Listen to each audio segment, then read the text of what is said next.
Breaking news. Maoist అగ్రనేత Hidma encounter తర్వాత సంచలన విషయాలు బయటపడుతున్నాయి. ఏదైతే మావోయిస్ట్ నేత అభయ్ అయితే ఒక లేఖను విడుదల చేశారు. ఆ లేఖలో సంచలన విషయాలైతే పేర్కొన్నారు.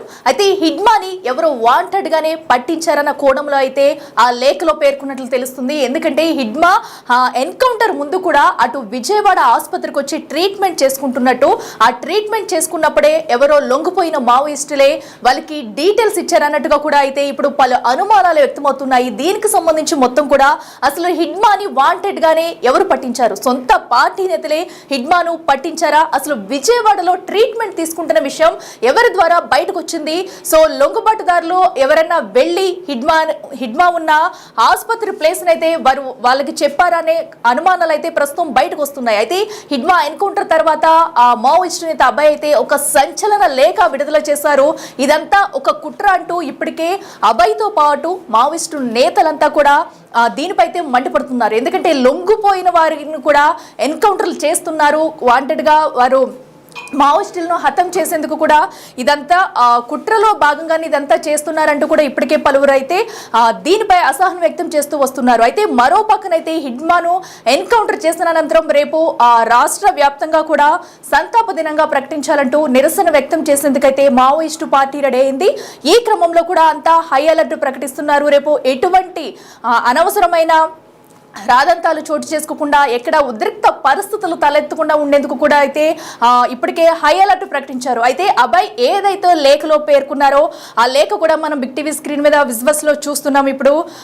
ఎందుకంటే ఎన్కౌంటర్ తర్వాత కూడా అటు ఒక లేఖను విడుదల చేయడం, దానిలో పేర్కొన్న ప్రతి విషయాలు కూడా సంచలనంగా మారాయని చెప్పాలి. సో దీంతో ఇప్పుడైతే మావోయిస్టు పార్టీ అయితే ఉడుకుపోతుందని చెప్పుకోవాలి. ఎందుకంటే వాంటెడ్ గానే మావోయిస్టుల్ని లొంగిపోయిన తర్వాత కూడా అటు చంపేసి ఇలాగా ఎన్కౌంటర్లో చనిపోయారంటూ బయటికి చెప్పడం ఎంతవరకు కరెక్టు? లొంగుపాటు దానానికి వచ్చిన వారందరినీ కూడా వాంటెడ్ గానే ఎన్కౌంటర్ చేసి చంపేశారు. సో ఇది అసలు కరెక్టు కాదంటూ కూడా ఓ పక్కనైతే వారు ఆవేదన వ్యక్తం చేస్తున్నారు. సో ఈ నేపథ్యంలో రేపు ఏం జరగబోతుంది? ఎందుకంటే మొత్తం ఇప్పటికే ఒక అభయ్ అయితే ఒక పిలుపునిచ్చారు. రేపు సంతాప దినంగా ప్రకటిస్తూ కూడా, అలాగే నిరసన దినంగా కూడా ప్రకటించాలంటూ కూడా ఆయన అయితే ఒక పిలుపునిచ్చారు. దీంతో ఇప్పటికే హై అలర్ట్ అయితే ప్రకటించారు. అసలు హిడ్మా విజయవాడ ఆసుపత్రిలో ఉన్నదన్నది ఎలా బయటకు వచ్చింది? సో పార్టీ ద్రోహులే ఉన్నారా? పార్టీ ద్రోహులే హిడ్మాను పట్టించారా అనే అనుమానాలు అయితే వ్యక్తమవుతున్నాయి. ఇక మరింత సమాచారం అందించేందుకు మా ప్రతినిధి శివశంకర్ ఉన్నారు. శివశంకర్, చెప్పండి. హిడ్మా ఎన్కౌంటర్ తర్వాత అయితే పలు కొత్త అనుమానాలకు దారితీస్తుందని చెప్పుకోవాలి. అసలు హిడ్మాను ఆ పార్టీ నేతలే ఎవరో వాంటెడ్ గానే పట్టించారా అన్న క్వశ్చన్ అయితే ఇప్పుడు రైస్ అవుతుంది. అసలు దీని అంతటికి కారణం ఏంటి? విజయవాడ ఆసుపత్రిలో ఉన్నారన్న విషయం ఎలా తెలిసింది? అసలు అక్కడ జరిగిన సిచ్యువేషన్ ఏంటి? ఇదైతే మోస్ట్ వాంటెడ్ మావోయిస్ట్ గా ఉన్న హిడ్మా ఎన్కౌంటర్ అనంతరం అయితే పెద్ద చర్చ అయితే జరుగుతుందని చెప్పుకోవాలి. ఇటుపక్క 5 రాష్ట్రాల పోలీసుల్ని కూడా గడగడలాడించిన మావోయిస్ట్ గా అయితే హిడ్మాకి అయితే పేరుంది. ఈ నేపథ్యంలోనే హిడ్మా ఎన్కౌంటర్ అనంతరం కూడా ఏదైతే భారతీయ కమ్యూనిస్ట్ పార్టీ మావోయిస్ట్ కేంద్ర కమిటీ నుంచి ఒక లేఖ అయితే విడుదలైనట్టుగా ఒక లేఖ హల్చల్ చేస్తున్న పరిస్థితి కనిపిస్తుంది. దీంట్లో అధికార ప్రతినిధి అభయ్, కేంద్ర కమిటీ అధికార ప్రతినిధి అభయ్ అయితే ఆ లేఖలో చాలా విషయాలను పొందుపరిచిన పరిస్థితి అయితే కనిపిస్తుంది. ఈ నేపథ్యంలో చూసుకున్నట్లయితే విజయవాడలో హిడ్మా ఆసుపత్రిలో చికిత్స పొందడానికి వస్తే అక్కడి నుంచి హిడ్మాని పట్టుకుని అక్కడి నుంచి కూడా తీసుకెళ్లి ఏజెన్సీ ఏరియాలో బోటకపు ఎన్కౌంటర్ చేశారు.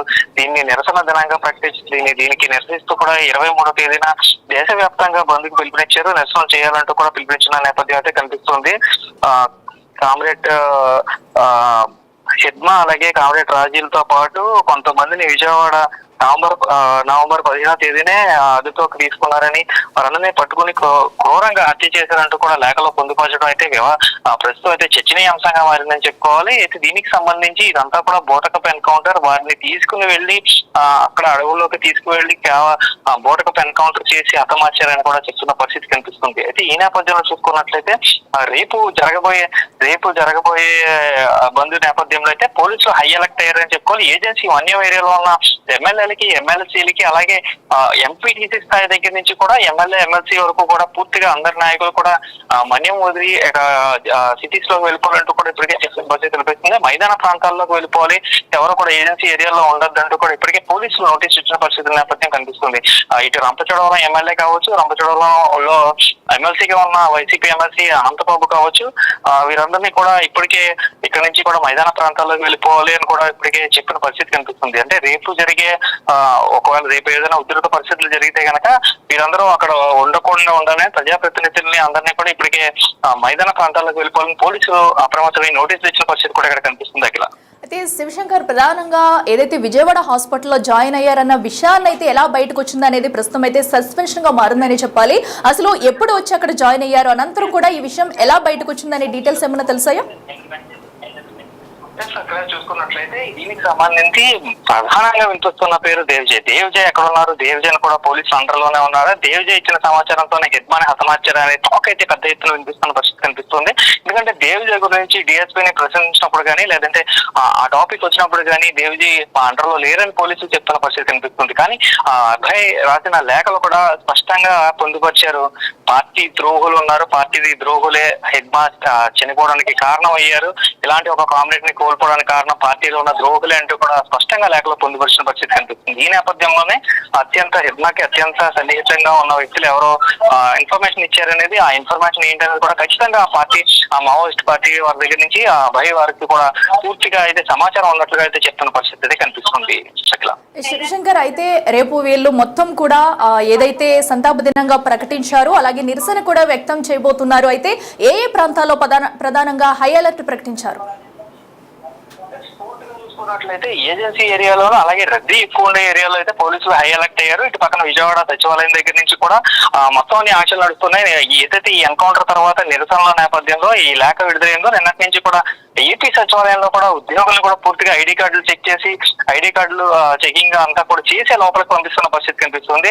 అయితే థ్రెడ్ ఉంది, సీఎం దగ్గర నుంచి కింద స్థాయి వరకు కూడా ఉన్నవారందరికీ కూడా థ్రెడ్ ఉందన్న నేపథ్యంలో పూర్తిగా అన్ని ఏరియాల్లో కూడా ఎలక్ట్ అయిన పరిస్థితి కనిపిస్తుంది. అయితే మన్యం జిల్లాకు సంబంధించి అల్లూరు సీతారామరాజు జిల్లాలో ఉన్న ప్రజాప్రతినిధులు అందరినీ కూడా ఇక్కడ నుంచి మన్యం జిల్లా వదిలి అదేవిధంగా ఏజెన్సీ ఏరియా ప్రాంతం అంతా వదిలి ఏదైతే జనావాసాల్లోకి వెళ్ళిపోవాలి, సిటీలోకి వెళ్ళాలంటూ కూడా ఇప్పటికే పోలీసులు నోటీస్ ఇచ్చిన పరిస్థితి కనిపిస్తుంది. శివశంకర్, అయితే దీనికి సంబంధించి కూడా పక్కన ఇంకా విచారణ చేయాలంటూ అయితే డిమాండ్లు అయితే వినిపిస్తున్నాయి. మరి దీనికి సంబంధించి ఇప్పటి వరకు ఏమన్నా ముందుకు వెళ్లే అవకాశం ఉందా? చూసుకున్నట్లయితే దీనికి సంబంధించి ప్రస్తుతం అయితే ప్రభుత్వం నుంచి ఎటువంటి స్పందన అయితే లేదు అని చెప్పుకోవాలి. ఏదైతే ఈ ఎన్కౌంటర్ బోటకప్ ఎన్కౌంటర్ అంటూ కూడా కొన్ని చోట్ల కేసులు కూడా నమోదు చేసిన పరిస్థితి కనిపిస్తున్నాయి. వీరందరూ కూడా లొంగిపోయిన తర్వాత తీసుకొచ్చి కాల్పులు జరిపి వారిని హతమార్చారంటూ కూడా కొంతమంది ప్రజా సంఘాల నాయకులు కావచ్చు అలాంటి వారందరూ కూడా ఆరోపిస్తున్న పరిస్థితి కనిపిస్తుంది. మరికొంతమంది కోర్టులో కూడా కేసులు వేసిన పరిస్థితి కనిపిస్తుంది. అయితే ప్రస్తుతం అయితే దీని మీద ఎటువంటి చర్చ జరగట్లేదు. ఇదంతా కూడా మోస్ట్ వాంటెడ్ గా మావోయిస్ట్ గా ఉన్నారు కాబట్టి అనేక మంది సిఆర్పిఎఫ్ బలగాలు కావచ్చు, ఇప్పుడు నార్మల్ పోలీసు కావచ్చు, ఇన్ఫార్మర్ గా అనుమానించిన సాధారణ ప్రజలు కావచ్చు, వీరందరినీ వందలాది మందిని మట్టుపెట్టిన హెగ్మా లాంటి ఒక ప్రధానమైన మావోయిస్ట్ ని ఎన్కౌంటర్ చేస్తే దీని వెనక అర్థంతో చేస్తున్నారంటూ కూడా పోలీసులు చెప్పుకుంటున్న పరిస్థితి అయితే కనిపిస్తుంది. అట్లా okay, right Shivshankar, thank you. Yes, చూస్తున్నాం కదా ప్రస్తుతం హిడ్మా ఎన్కౌంటర్ తర్వాత అయితే పలు ఆరోపణలు బయటకు వస్తున్నాయి. ప్రధానంగా చూసుకున్నట్టయితే అబ్బాయి రాసిన లేఖలో అనేక విషయాలను పేర్కొన్నారు. సో దీనికి సంబంధించి రేపు కూడా మొత్తం రాష్ట్ర వ్యాప్తంగా నిరసన అయితే వ్యక్తం చేయబోతున్నారు. అయితే ఈ నిరసన కార్యక్రమం సందర్భంగా కూడా ఇప్పటికీ ప్రభుత్వం అయితే హై అలర్ట్ ప్రకటించింది. ఎక్కడా కూడా నిరసనకారులు అయితే ముందుకు వెళ్లి ఎలాంటి దాడులు చేయకుండా ఉండేందుకైతే ఈ రోజు నుంచే హై అలర్ట్ ప్రకటించి పలు చర్యలు తీసుకుంటుంది. మరి రేపు సిచ్యువేషన్ ఎలా ఉండబోతుంది అనేది కూడా వేచి చూడాలి.